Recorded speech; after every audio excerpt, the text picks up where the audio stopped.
Out of frustration of Rome's abomination, deviation, and misrepresentation of salvation and sanctification came a protest and exclamation. Luther's observation that the pontiff's wrong interpretation that a man was saved by works was a blatant fabrication.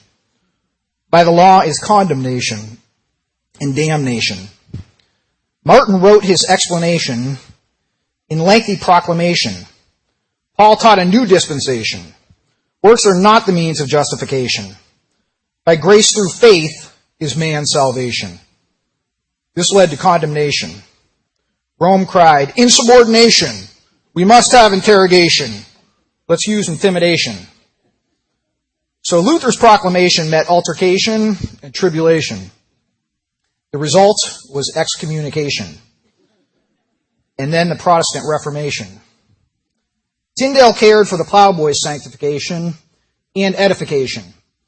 Through self-determination, prayer, and meditation, he penned an English translation. Then Tyndale to Coverdale to Matthews and Great, Geneva's to bishops, the preserved word kept straight. These laid the foundation. In 1604, King James desired a new translation for the entire population. With dedication, 47 men began preparation for a literal interpretation. King James welcomed input throughout the nation.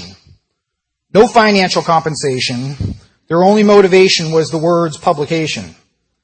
Their only limitation was God's promised preservation. The saints shared jubilation.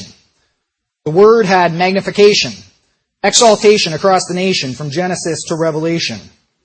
Perfectly preserved, providing powerful pulpit preaching provision. But the KJV meant accusation, and God's word saw imitation. Satan looked for men of the baser sort, with minds he could contort. Scholarship would be his last resort. He found Westcott and Hort. Playing games and calling King James names, professing themselves to be wise. They became fools. The received text they would abort, but at last they fell short. Treat the words of God like the words of men. Your pen bleeds sin again and again. The King James stands, though the hills may tumble, and the NIV someday will crumble, but this Bible stands.